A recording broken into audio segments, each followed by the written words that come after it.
उधर आपकी योजना आपकी सरकार आपके द्वार कार्यक्रम के तहत कई जगहों पर शिविर लगाए जा रहे हैं। इसी कड़ी में मुख्यमंत्री इस योजना को लेकर, इस कार्यक्रम को लेकर एक प्रेस कॉन्फ्रेंस कर रहे हैं और इस योजना से जुड़े लाभ को बता रहे। प्रेस कॉन्फ्रेंस करें, हम आपको सीधे ले चलते वहीं पर।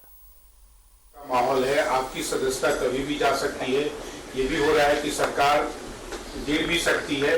आपको लगता नहीं है कि एक तरह से आपके हाथ पैर बंधे हुए हैं? राज्यपाल के तरफ से जो भी देरी हो रही है, जो भी इनवेलप खुलना है, उसके कारण जो है एक सरकार के काम काज के ऊपर भी इसका असर पड़ा है और एक अनायास अटकल भी लगता है। सर, इसी में ऐड करते रहे हम सर, बीच बीच में उनका बयान भी आता है कि लिफाफा जबरदस्त तरीके से चिपक गया है, खुल नहीं पा रहा है और ये तो मेरे ही पर निर्भर है कि कब खोलूंगा। और आपने मुलाकात भी की थी, तो राज्यपाल से जो संवाद हुआ उसके बारे में बताएं। आपने कहा था कि आप जो है निर्वाचन आयोग से जो भी कम्युनिकेशन हुआ है उसके बारे में बताइए और आपने RTI भी डाला। आपके अनुसार आखिर वो क्या कारण है कि वो इनवेलप नहीं खोल रहे हैं? देखिए मित्रों, सबसे पहली बात तो सरकार निडर निर्भीक होकर के अपना काम कर रही है और राज्य में कई चुनौतियों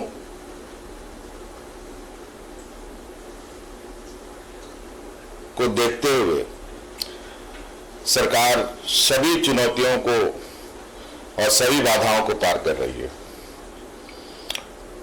कोरोना का संक्रमण आप सब लोगों ने देखा, कितने सफलतापूर्वक हम लोगों ने इसको पार किया। सरकार आपके द्वार का पहला चरण कितना सफलतापूर्वक हम लोगों ने उस पर काम किया। आज फिर दूसरा चरण हम लोगों ने सरकार आपके द्वार का प्रारंभ कर रखा है और इसी बीच राजनीतिक अस्थिरता, जहां तक मुझे लगता है राज्य में कोई अस्थिरता की बात नहीं है।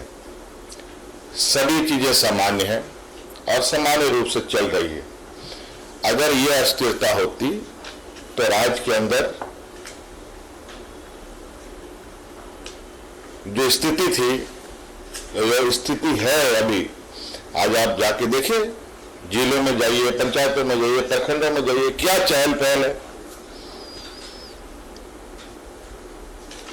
आज हमारे सरकार की योजनाओं की जो शिविरों में है, वहां जाके देखें कि राज्य में अनिश्चितता की स्थिति है कि क्या है। ये आर्टिफिशियल बवंडर है। आप सब लोगों ने जो राज्यपाल और इलेक्शन कमीशन का जो आप जिक्र कर रहे हैं, इस संदर्भ में मैं ये कहना चाहूंगा कि ये भारत का ये पहला घटना है, पूरे देश का ये पहला घटना है जहां मुख्यमंत्री राज्यपाल महोदय से, इलेक्शन कमीशन से हाथ जोड़कर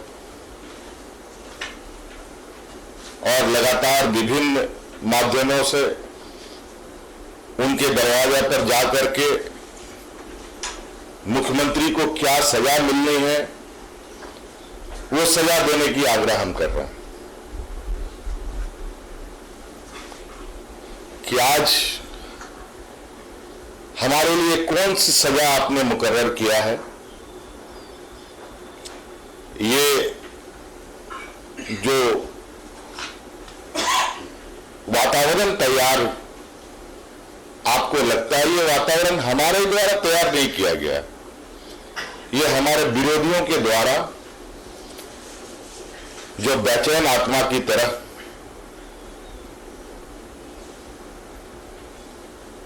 भटक रहे हैं और षड्यंत्र रचने का काम कर रहे हैं। आपने कभी किसी मुजरिम को सजा मांगने का रिक्वेस्ट करते हुए देखा है? अगर मैं मुजरिम हूं तो मैं सजा हमें सुना दिया जाए। ये अनिश्चितता और इस तरीके का वातावरण राज्य के कार्यपालिका के अंदर एक संशय की स्थिति अगर उत्पन्न करने का किसी को जिम्मा है, किसी की जवाबदेही है, तो वो जवाबदेही आप समझ सकते हैं कि किसकी है। इसलिए मुझे उस विषय पर कोई चिंता नहीं है। बस चिंता ये है कि अगर मैं गुनहगार हूं और इतने दिनों तक मुझे सजा ना सुनाया जा रहा है, तो आज मैं इस पद पर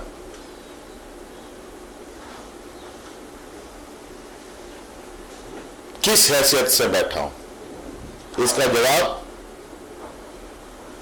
जिसको सजा देना है उनको देना है। लेकिन सर बीजेपी करना चाहती है कि मुख्यमंत्री जी इतनी जल्दी में क्यों ये जानने के लिए क्या फैसला हुआ है। दो संवैधानिक संस्थाएं फैसला सुनाने वाली है, उस समय पे सुनाएगी। सरकार भी इतनी जल्दी क्या है बीजेपी, आप देख रहे होंगे कि लगातार ये सवाल पूछ रही है। वही तो मैं तो कहता हूं बार बार कि जो हमारे विपक्ष के साथी आज भटकती आत्मा की तरह, बेचैन आत्मा की तरह, जब इनके सारे मुद्दे खत्म हो गए, मुद्दे विहीन जो विपक्ष हो, नेता विहीन जो विपक्ष हो, उस विपक्ष से क्या आशा की जा सकती है? क्या उन विपक्षियों के साथ, उन विपक्षियों पर कोई भरोसा किया जा सकता है? आज जब हम जन कल्याण की योजना शुभारंभ करते हैं,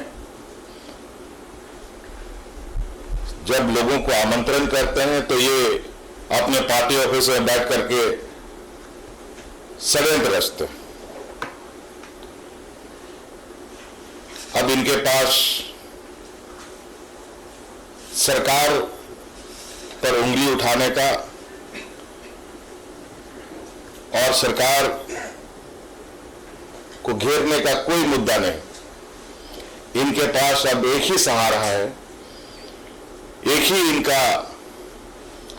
इनको बचाने वाला है, जो इनको लगता है, जो इनको भ्रम है कि संवैधानिक संस्थाओं के आड़ में अपनी राजनीतिक रोटी सेकें और उसे पकाएं। लेकिन इनकी ये रोटी पकेगी नहीं, जल जरूर जाएगी, मैं आपको आश्वस्त करता हूं। अच्छा, ये मुख्यमंत्री जी ये पूरे सब्जेक्ट को डाइवर्ट कर रहे हैं। जो आप विकास की बात कर रहे हैं, ये केंद्र सरकार की क्या भूमिका है? अभी फिलहाल आपको जो केंद्रांश मिलता होगा, खासकर पथ निर्माण विभाग में और ग्रामीण विकास और ऊर्जा विकास में, यहाँ केंद्र कितना मदद कर रहा है? क्योंकि मैंने सुना भी और आपकी ऑनलाइन कॉन्फ्रेंसिंग भी हो रही थी केंद्रीय परिवहन मंत्री के साथ, झारखंड में काफी पैसे देने की बात है। केंद्र से कितना सपोर्ट मिल रहा है बिहार, इसके पहले वाले गवर्नमेंट और अभी कोई आंकड़ा होता है? अभी आंकड़े लेके मैं बैठा नहीं हूं। अभी बिल्कुल आप अगर जहां तक हम कहें कि जिस तरीके से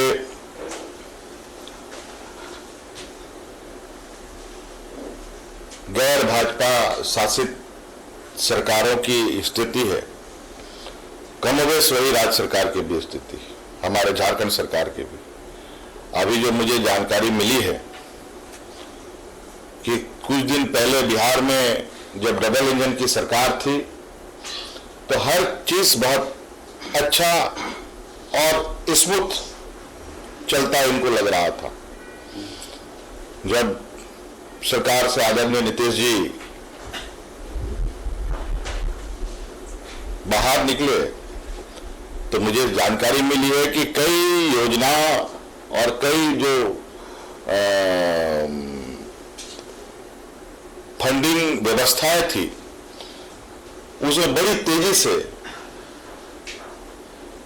रुकावटें आने शुरू हुई है। और हमने तो पहले से ही अपनी मांगे रखी हुई हैं, 1,36,000 करोड़ रुपए, 500-600 करोड़ रुपए देकर के वो उन्होंने चुप्पी बांध ली।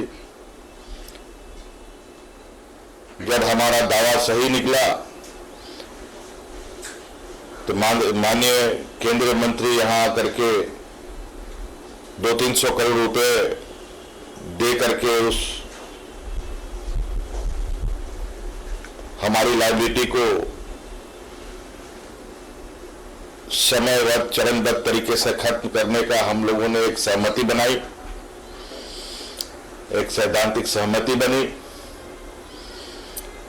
और वो चले गए।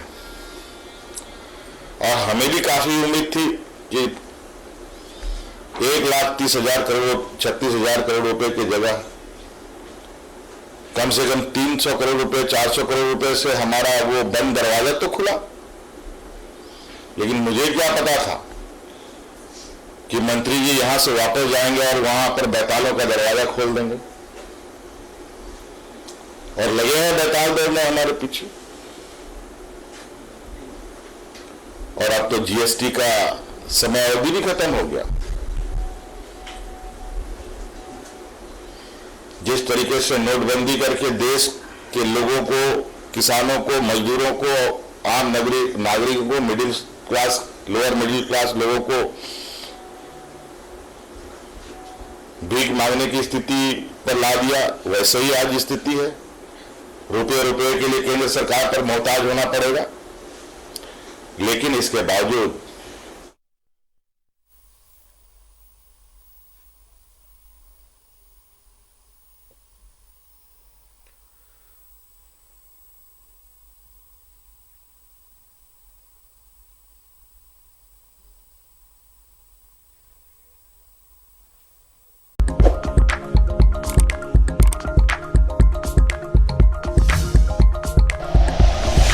Like and share videos, subscribe करें हमारा चैनल और प्रेस करें बेल आइकॉन। न्यूज़ 11 भारत, सच है तो दिखेगा।